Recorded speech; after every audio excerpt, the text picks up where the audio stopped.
the Seadogs Podcast. There's shoots. All things Scarborough Athletic FC.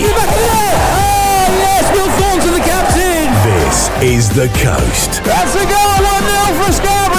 Hi, this is Paddy Billington from This is The Coast, the local commercial radio station for the Yorkshire Coast. Welcome to episode 62 of the Seadogs Podcast, all things Scarborough Athletic FC.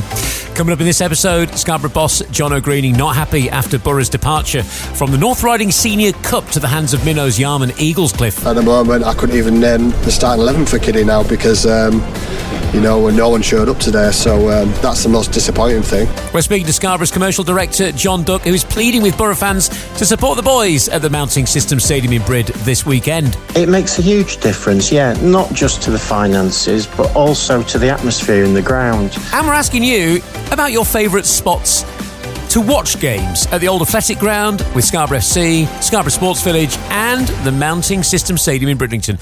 We'll be reading out loads of your comments during episode 62. And a big thank you to you for continuing to listen to and download the Seadogs podcast. The numbers continue to be phenomenal. There's so much interest in our beloved football club. Right, all of what I've mentioned is to come. Firstly, let's speak to Scarborough Athletics club captain Will Thornton. Welcome back to the Seadogs podcast. How are you? Yeah, I'm good, mate. Thank you. I'm really good. Ready for tomorrow's game. Yeah, looking forward to it very much. Obviously, Tuesday was a disappointment. Result and performance from everyone. Everyone must have felt a bit flat after that. How have you managed to pick yourselves up? Yeah, obviously we had a good training session last night. Just tried to obviously lift the mood, keep our standards high in training. And it sounds... Not that we're not bothered about that cup, because we have been and we've always put a strong team out for the last few years. But I think even though we didn't want that result, I think we've just tried to turn it into a positive and focus fully on the league now. And obviously it's important when you do go out of all cup competitions that you make sure that you are good in the league, because that's our only focus now. So there's no excuses.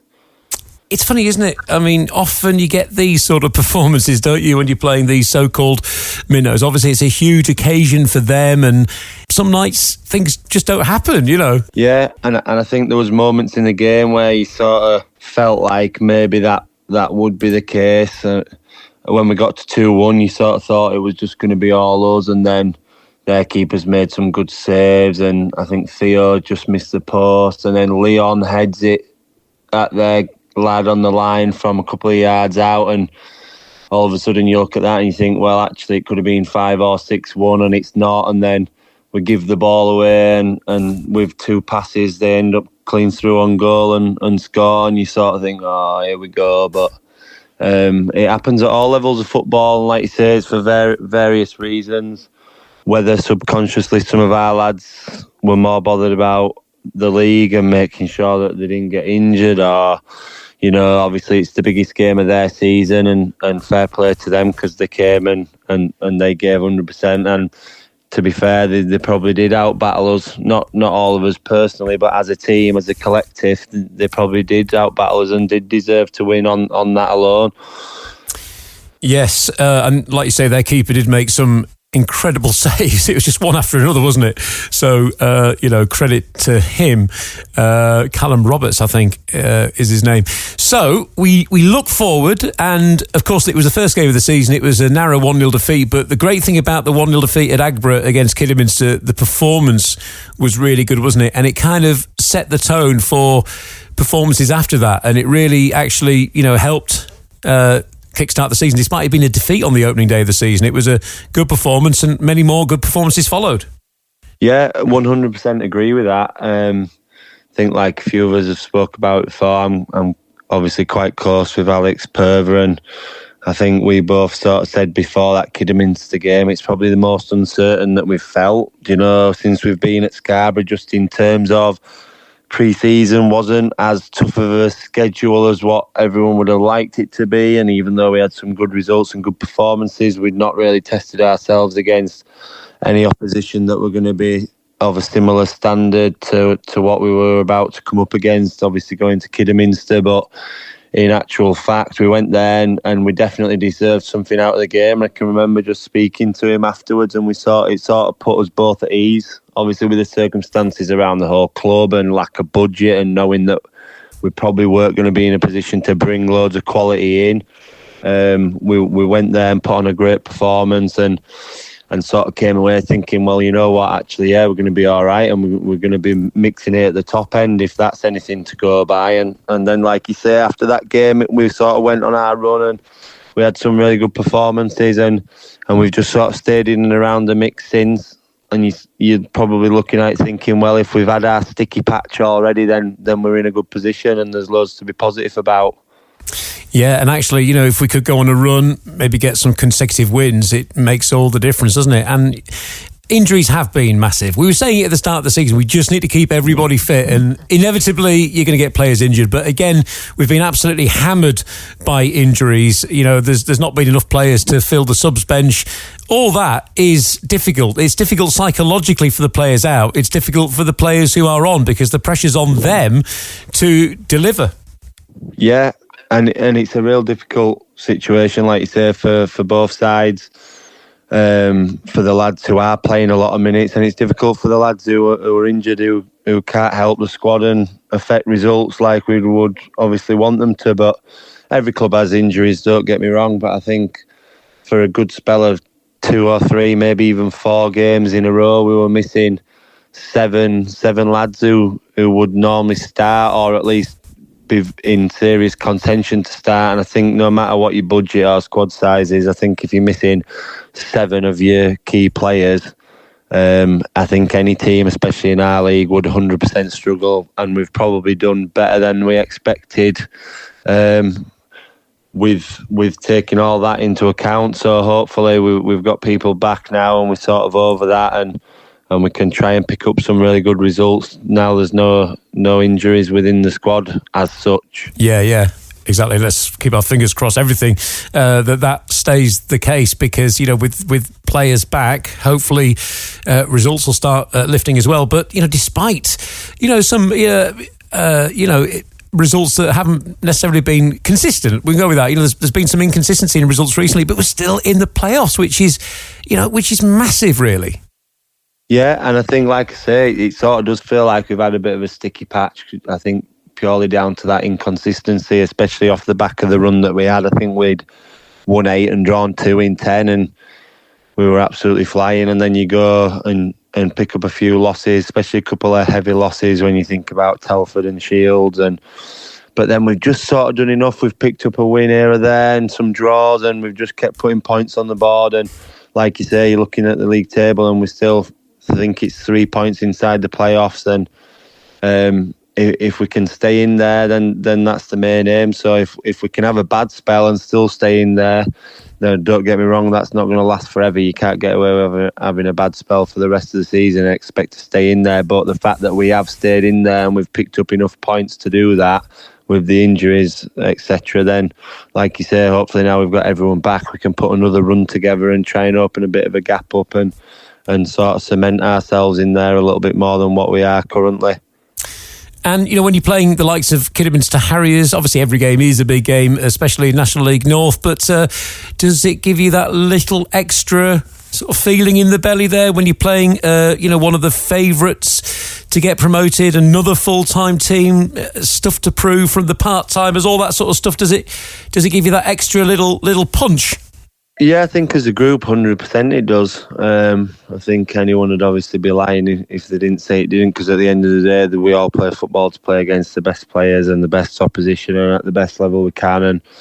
And that's no disrespect to other teams in our league, but you know 100% that you're going to be right up against it. And in fairness, we probably are right up against it against anyone in our league, but I don't think our record against Kidderminster is unbelievable, so there's definitely a point to prove, and they beat us the first day of the season, so we'll be looking to put that right, and that all adds to it. So we obviously know that we're going to be in for a game, and that helps you get right up for it. So fingers crossed all of us will be the same and ready to hopefully get 3 points at home tomorrow. Now, there'll be people listening to this, you know, after the game, and there's lots of other big fixtures to look forward to. I'll be at Radcliffe away on Tuesday night. They're also up there in the playoff mix at the moment, and a big game against Worksop Town at home to end that, to end this long month. We've got South Shields, Marine away, and of course, hopefully we'll be playing Hereford at some point at home, but we play them away first.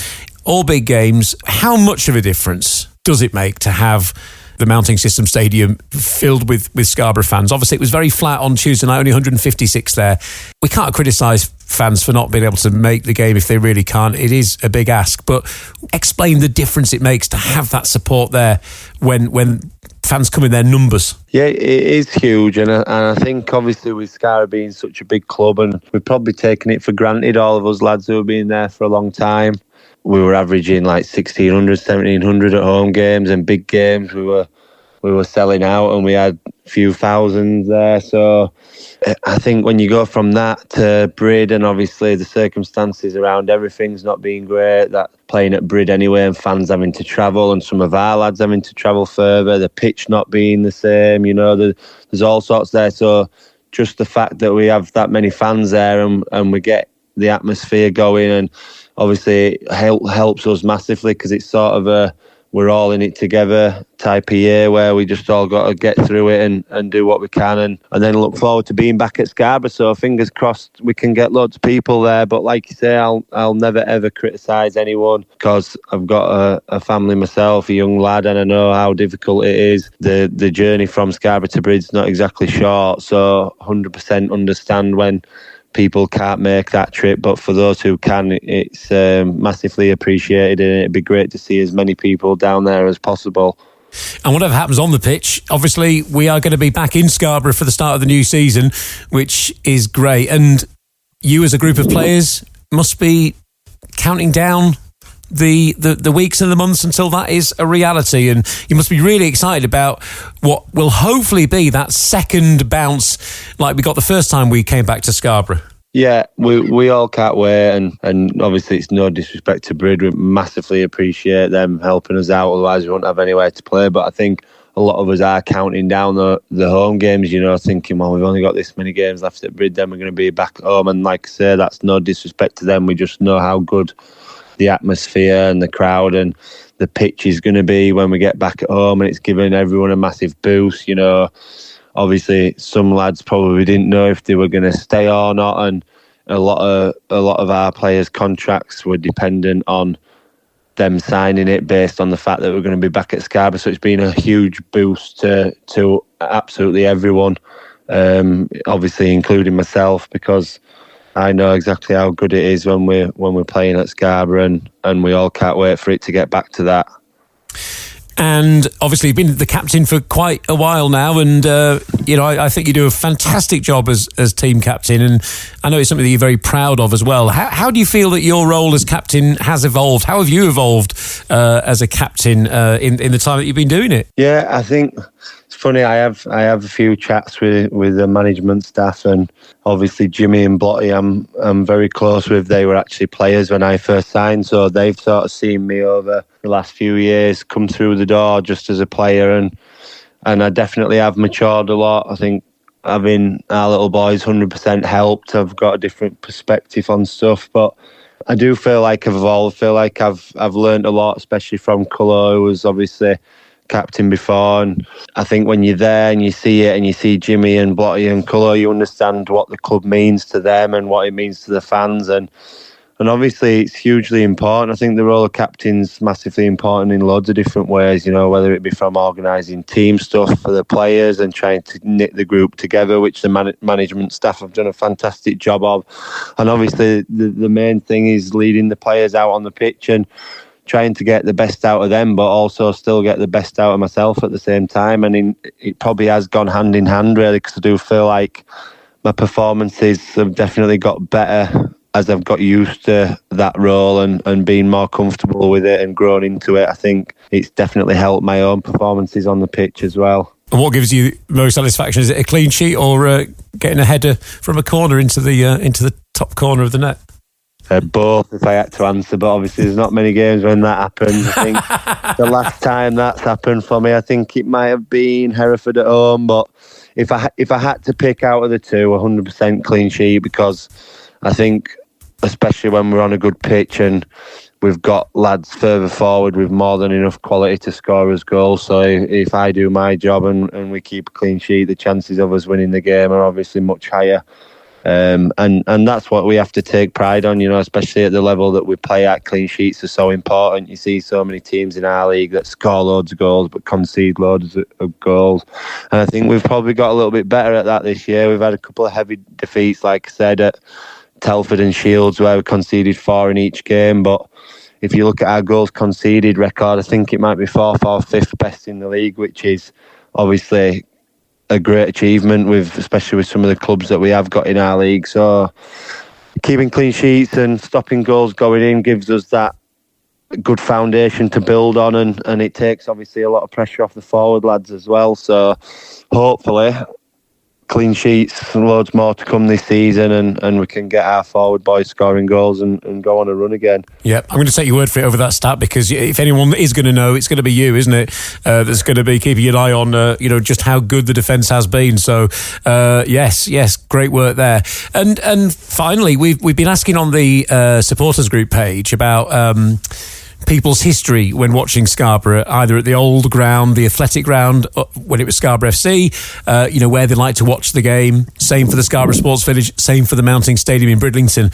If you take yourself back to your childhood and growing up watching football, what was your experience like on a match day, and how and where did you enjoy watching the games that you watched on the terraces?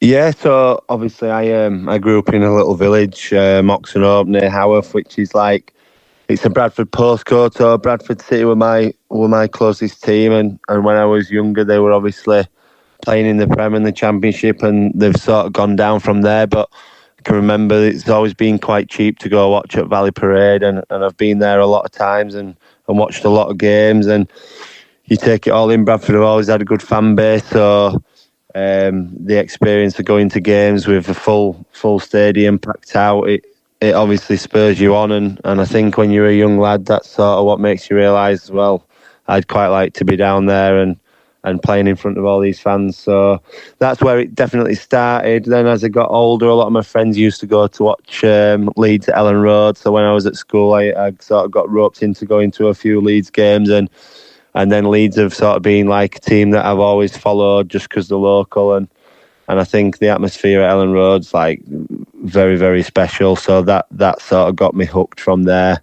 And then, to be honest, as I've grown up and got older, it's weird when you play football, because the playing takes over more than the watching. So I actually feel like I don't really go to watch many games live, because we're playing and our schedule's so busy, and it's normally, like we said, Saturday and Tuesday, and obviously when you're training as well, it's hard to find the time to go and watch football. And in all honesty, we are normal people as well, so outside of football there's other stuff that we'd like to do, whether it's on our own or with families.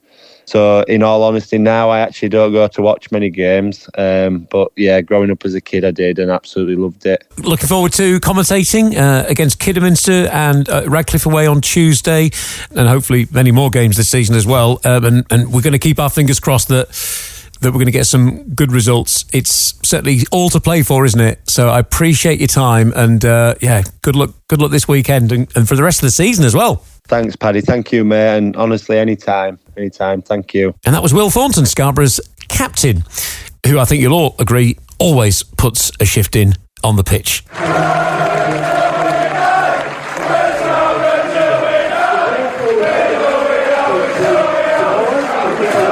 The Seadogs Podcast.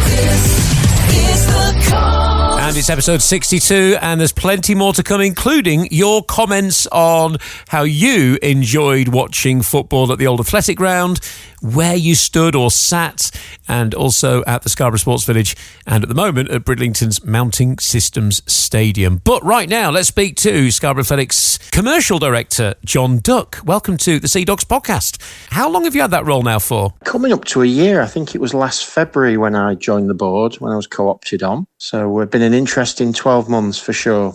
You couldn't have imagined back then the challenges that the club would have been facing. No, absolutely not. It hit us right in the face, and since then we've got on and dealt with it to the best of our ability. And I think everyone on the board, the supporters, shareholders have done a fantastic job to get us to where we are right now. Obviously sat proudly 7th in the table in the playoffs. Well, 6th because the game got called off, didn't it, during the week with Leamington. So, yeah, it's all to play for the second half of the season, really. Yes, indeed. Talk us through some of the most challenging moments that you found during this strange season. For me personally, I think we're a collective. You know, the board make decisions together and we all pull in the same direction. The challenge was, you know, how do we make Brid work? First of all, finding Bridlington and their generosity really of letting us share their ground for this season. That was the big hurdle to overcome. The challenges at the minute still remain financial. We'd love to see more people through the gate week in, week out. Understand that's a test for a lot of people, you know, 20 miles.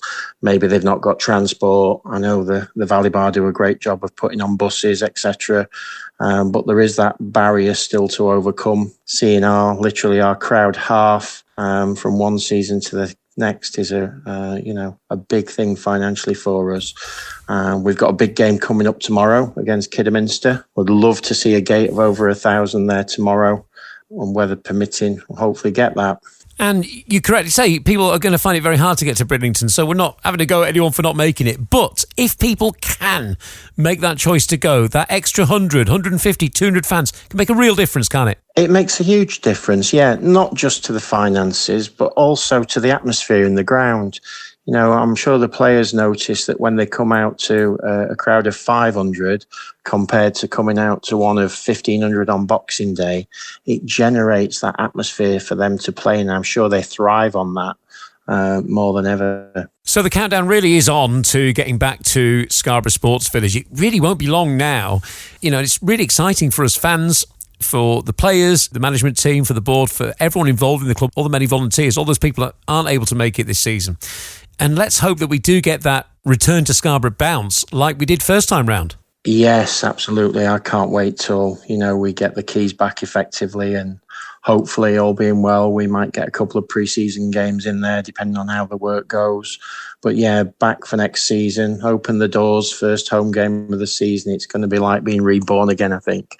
And if we can generate the interest in the community like we've done previously over the 8 seasons there, then, you know, that'll all stand us in good stead for a fantastic campaign next season as well, depending on whether we're in National League North or potentially even in the National League. Dare we dream? Well, we can dream though, can't we? We've been in the playoffs for quite a while, and here's one of the great things as well, is that we've got some of those players that have been injured for quite a while coming back now. So, you know, as long as they can get fit and get match fit, who's to say that we can't put in those really great performances and start repeating some of the earlier season form when we were getting all those wins on the bounce? That's right. I mean, the jigsaw's nearly complete again now, isn't it? With just Luca and Alex Wiles, I believe. Alex is going to be a little bit longer after having an operation, but Luca should be almost fit and ready for tomorrow, hopefully. Maybe on the bench. I don't know the team. You know, we don't get to know that until the supporters do just before the game. But it'd be great to see Luca back involved in some way or other, because he was having a great season up until the point he got injured. What's your message to Borough fans going forwards? Come out and support us. As many in that stadium at Bridlington as we can. And obviously when we get back home, we'd love to see you all back there and more. Just be part of it. We're a community club. The board are basically supporters just like everyone else. So, you know, come with us, join us and support us. Yes, and we're all going to be counting down to that first day back at the Scarborough Sports Village on a brand spanking new pitch as well. And I know the players are desperate to get back there, aren't they? I mean, sometimes we talk about whether it's an advantage or a disadvantage or the artificial surface, but as nice as it has been playing on grass, obviously the pitch at Bridlington is getting a bit cut up now, and it's getting a lot of use, isn't it? And I know the players are really keen to get back home as well, just from a football point of view, if nothing else. Yeah, that's right, Paddy. Obviously, it's having a couple of games a week, Brid at home, then us at home every other week. So it's going to be a good game tomorrow, and I'm sure Kidderminster probably won't be used to playing on such a bobbly pitch, because they've got a nice pitch down there. Yeah. Well, they're a great side, but actually their away form isn't quite so strong as their home form. So fingers crossed we can get results. And it's got some big games coming up as well. South Shields, Hereford, some big home games. So make the most of this this year out in Bridlington and support the lads. And who knows? I mean, just imagine the story if we could get in the playoffs for the first time in National League North and maybe even go one step further as well, all whilst away at Bridlington. That would be fairy tale stuff. And it's possible. It's what we've got to aim for now, isn't it? It sure is, Paddy. Yeah, anything's possible. I will dream until that last ball's been kicked at the end of the season that we can do that, and certainly get in the playoffs. That would be the main aim, and have a good run in the playoffs, because of the way they are, obviously, with the 6 teams that are in the playoffs. There's going to be a few games to play to get through to that final and win it. All right. Score predictions for Kidderminster? Tomorrow, I think a 2-1 victory would do very nicely. We played fantastic there at the first game of the season and lost 1-0. So I think, a good performance tomorrow and a 2-1 victory. Yeah. That's my prediction. Yeah. All right. Thanks so much for your time. Really appreciate it. Cheers, mate. Thanks, Paddy. Cheers. And that was Jon Duck, Commercial Director at Scarborough Athletic FC.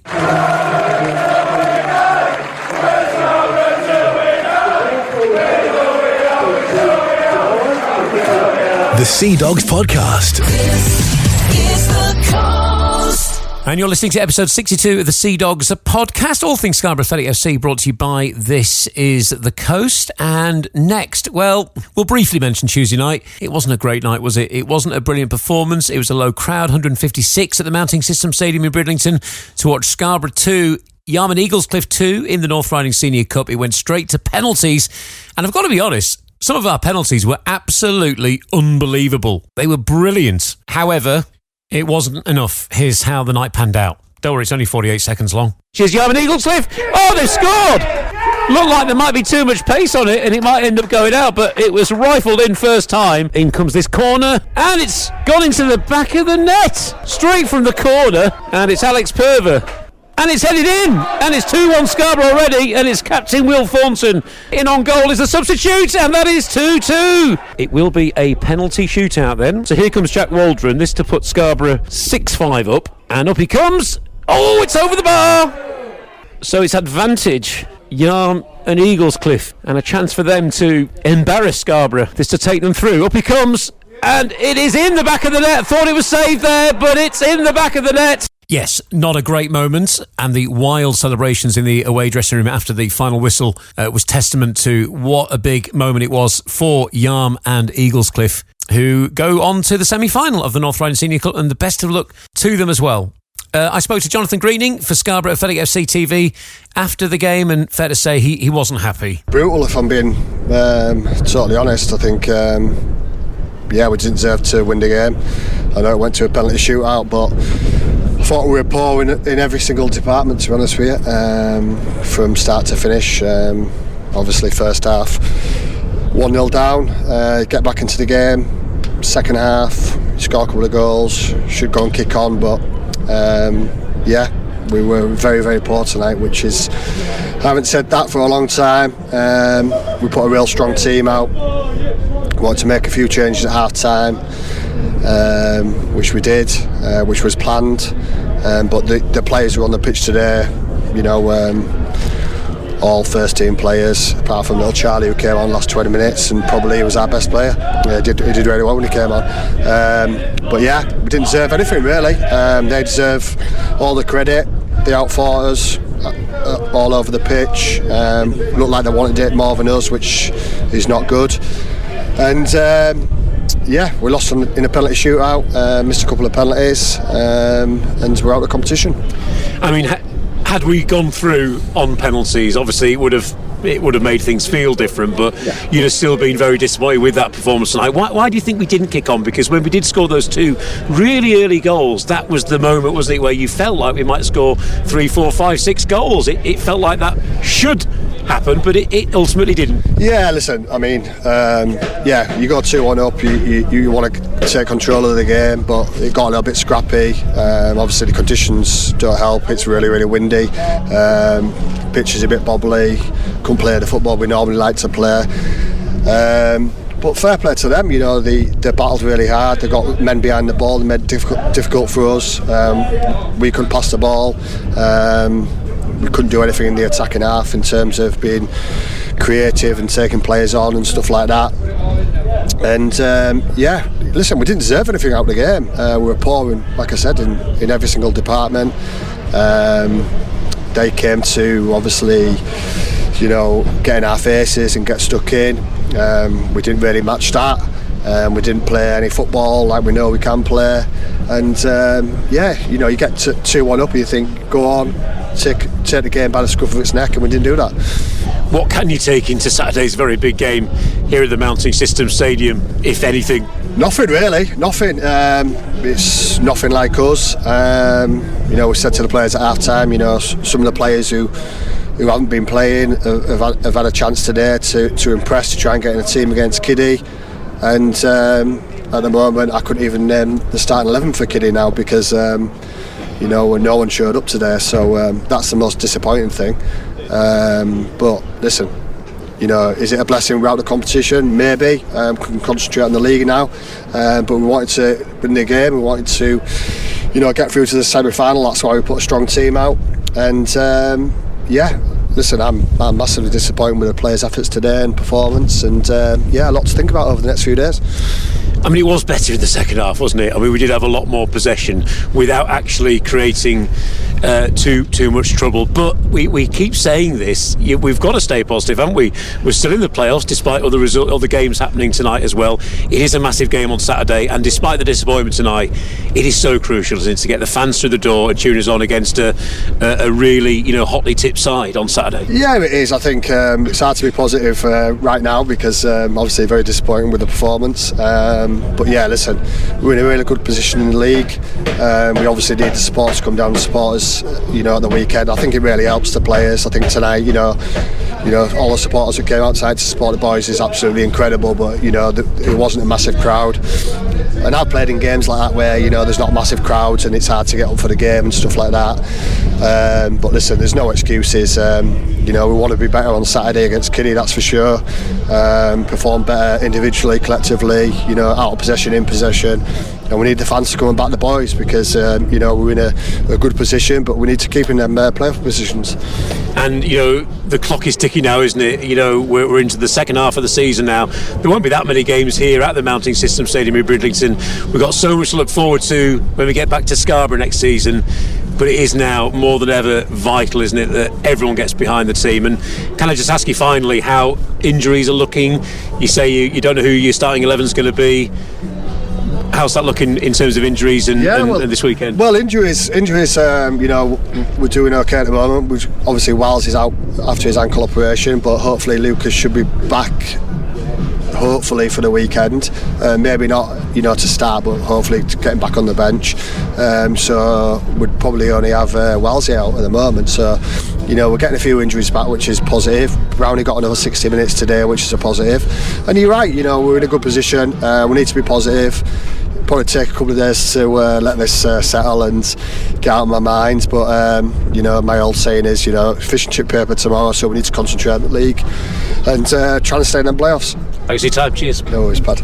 Scarborough boss Jonathan Greening there, who will no doubt be expecting more from his players this Saturday against high-flying Kidderminster Harriers. And I really do hope Borough fans come out in number to cheer on the boys against the full-timers from Agborough. We'll be previewing that game in a bit more detail shortly.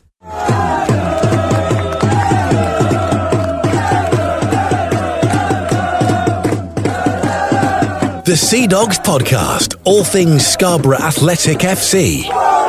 And you're listening to episode 62 of the Seadogs Podcast, all things Scarborough Athletic FC. We're on Spotify, Apple, YouTube, and always at thisisthecoast.co.uk/podcasts. And you can always listen back to all the other episodes, or some of them, if you're not a regular listener. And we've had some pretty big names on the pod in recent episodes, including Harry Redknapp. So do check that out on the podcast feed. Right now, let's look at some of your comments on this rather interesting topic for this episode. So before the East Stand was built, me and my dad would stand on the corner on the Edgehill side at the old athletic ground. When I went on my own, I would get dug in at the far end of the shed and maybe move into the East Stand if Borough were heading that way in the second half, unless, of course, there was a good away following to stick around and chant at. So where was your place at the old athletic ground? Where is your place to watch at Scarborough Sports Village? Where is your place to watch at the Mounting System Stadium? Lots of comments have come in. David Bates says, until the East Stand was built, I stood behind the goal there. And in fact, he says between 1968 and 71, he'd stand behind both goals, changing ends at half-time. And then 79 to 82, he used to sit in the main stand. And after that, in the Football League days, it was mainly in the shed, just to the left of the halfway line. So thank you for that, David. And Stu Fletcher says, started in the main stand with my granddad and uncle, then always went into the cowshed. Darren Traps stood in the shed either end, attacking for years, then stood on the open Seamer Road end in all weathers. Bridlington is down the side, standing or in front of the clubhouse. At the new ground, on the side, standing opposite the dugouts, making some noise. Years ago, when Borough had a membership card system, it was the side to the right of the main stand and next to the away fans. I remember that, yes. Pat Lee says in the cowshed, then in the stand opposite where the players came out. And one more for now. Kenneth Watkinson stood side of the Borough Club in Brid, never sat in my seat. It's behind a steel support and a floodlight upright. So I stand near the dugout unless it's a segregated match. We'll do some more of those comments shortly on episode 62 of the Seadogs Podcast. You can't beat a bit of nostalgia, can you? Let's be honest. Right, let's do some more of your comments on where you used to place yourself at the old athletic ground, watching Scarborough FC back in the day, also at the Scarborough Sports Village where you like to watch the team, and also at the Mounting System Stadium in Bridlington if you managed to go there. Mark Webster says, I like to sit on the terrace. Sorry, I like to stand on the terrace at the Avocet stand on the south side. I've only been able to get to Brid once this year, but stood behind the net at the clubhouse end. And whilst Brid is good for now, I'm very much looking forward to getting back home. Yet we all are, aren't we? Gordon Toll at the athletic ground. I stood in the cowshed, Seamer Road end in the 70s and early 80s. We moved up to the other end of the cowshed when we got into the Football League. At Bridlington, it's usually the covered terrace next to the seats, and at the Sports Village, we have seats in the main stand. Cole Whelan, Seamer Road end of the shed, end of the main stand at Brid where the gasworks used to be. And Nick English says, I used to get a better view by standing on the concrete blocks at the back of the shed. Yeah, I did as well when I was very young. In fact, I was still on one of those when we beat Chelsea 3-2 in the late 80s in the League Cup. That was an amazing moment, but I would have never stood a chance of seeing anything, being only, 7, 8 years old at the time, so I had to stand on one of those. Rodney Lee says, me and my dad used to stand in the cowshed, about in line with the halfway line at the McCain Stadium. For the Sports Village, we have seats in the Avocet stand, and now at Brid, we sit in the main stand. John Atkinson, we stood behind whichever goal Borough were attacking. At half-time, we ran around the back of the main stand to watch the second half from behind the other goal. Wayne Carter, the cowshed at the McCain Stadium. G stand at SSV, and the end where the singing is at Bridlington. Paul Millard, halfway line in the cowshed, armchair fan since we reformed. Keith Render, cowshed, and G End gang, and Craig Traps on Hinderwell Field, or up the famous tree in Edgell behind the away fans when banned. Paul Collins in line with the goal area at both, and John Westgarth pitch side for me at the SSV, somewhere in between the 6-yard box and the 18-yard box, bit more to the edge of the box at Brid, says John Westgarth, who, by the way, in case you don't know, is one of the club's photographers, so that's why he places himself in those particular positions. Right, this weekend Scarborough are playing Kidderminster Harriers.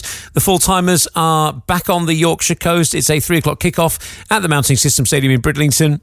After a mixed start to the season, the Harriers are now fighting for the top spots. They're sat in 4th place on 47 points with 26 games played, 7 points ahead of the Seadogs. Most recently, Kidderminster picked up a point at home against Worksop on Saturday, bringing their unbeaten league run to 7 games, defeating both high flyers South Shields and AFC Fylde recently. They also progressed in the FA Trophy earlier this month with a triumphant 6-2 win against National League side Morecambe.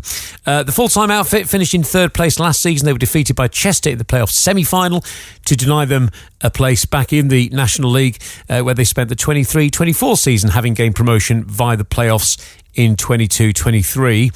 Scarborough will be looking to capitalise on the Harriers' slightly weaker away form. They've won 5 of their 12 games on the road, and Scarborough will be looking to put the narrow 1-0 defeat at Agborough at the start of this season right. The recommendation is to buy tickets online to avoid queues, especially if you wish to be seated. £16 adults, concessions 12, students, OAPs and armed forces personnel. Youths are £8, that's 13 to 17-year-olds, and children 12 and under are just £1, and that, of course, is sponsored in memory of Gary Ledden. The match will be segregated, just so that you know. and get all the details that you need on the Scarborough Athletic website. And of course, if you really, really can't make the game, and I hope that you can, then of course you can listen to Scarborough commentary by Scarborough fans for Scarborough fans on This Is the Coast Extra. Thanks for listening to episode 62, and I hopefully see you on the terraces cheering on the Borough soon. The Seadogs Podcast, all things Scarborough Athletic FC. Great strike though, 2-1 Borough. This is the Coast.